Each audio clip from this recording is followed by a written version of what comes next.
Sa mga minamahal kong mga kababayan, magandang araw sa inyo. Ako po si Ding Pantanilla, naghahangad maging punong bayan ng Bayo Bando. Sa 30 taong kong sa serbisyo sa pamahalaan bilang Pulis Maynila,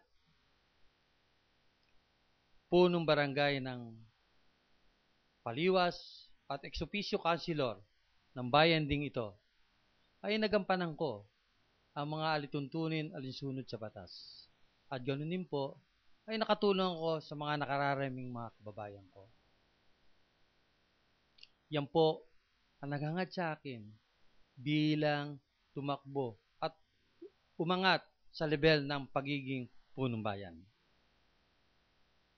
Ang hangad po ng inyong lingkod ay ilapit ang pamahalaan sa mamamayan. Sa pag-iikot ko po sa aking maliit na bayan, ay nakita ko po at nasilayan ang mga problema at hinaing ng mamamayan. Tatanggapin mo ang lahat ng sinasabi,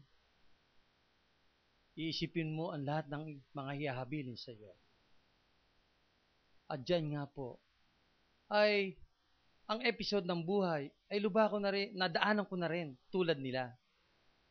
Kaya sabi nga nila, kailangan po ang pagbabago. Hindi na po kailangan na gumawa tayo ng mga alituntunin. Dahil nakasaad naman po yan sa Local Government Code na magiging basihan ng inyong lingkod sa panunungkulan. Ganon din sa mga konsihal na aking makakasama sa sanggunian. Hahangarin ko at makakausapin ko ang mga NGOs upang alalayan ang inyong lingkod, upang magkaroon ng maayos na programa at maibigay sa mamamayan. Ang inyong lingkod po ay may basihan hinggil po sa kanyang paglilingkuran bilang punong bayan. Ito ay ang pagiging matatag. May malasakit sa mamamayan. At kailangan po sa isang leader ay yung marunong pong sumunod sa mga alituntunin at marunong pong makibagay. Kaya nga po, ang inyong lingkod ay lalapit upang ang pamahalaan ay hindi maging layo sa bawat isa dahil alam ko po, ang pamahalaan ay ang mamamayan. Ganon din po, ang inyong lingkod bago pumasok sa pagkakandidato bilang punong bayan, ay bumalangkas ng mga agenda o programa na alam ko na ito ay makatutulong at magiging progreso ang bayan. Kasama na rito ang pagpapalaganap ng katahimikan dito sa ating bayan, pag-aangat ng edukasyon,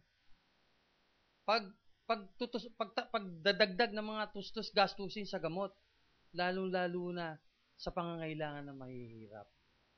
Ang rehabilitasyon ng mga infrastruktura, na alam ko na nagampanan rin ng mga kapwa ko nanungkulan ng mga nakaraan, na alam ko namang magaganda rin at naging epektibo.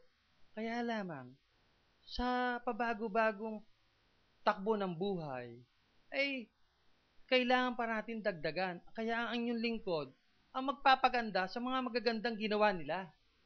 At yung namang hindi nila nagawa, siguro ako na rin po ang magtutuloy. Hihingin ko po ang kanilang mga tulong upang ako rin ay masubaybayan. Sa ganon, ay maging epektibo ang panunungkulan ng inyong lingkod. Kaya sabi ko nga po, ang inyong lingkod dapat mabigyan ng napakahalagang boto. Dahil ang hangad ng inyong lingkod ay kabutihan, pag-angat ng bayang Obando at pagtulong sa mamamayan. Kaya mga kababayan, ang inyong lingkod huwag pababayaan. Iboto nyo po sa Mayo Agis. Inaasahan ko po na tayo magkasama-sama sa mga darating na araw at tulungan nyo kong mapaganda at maiaayos itong bayang Obando. Magandang hapon po sa inyo at marami pong salamat.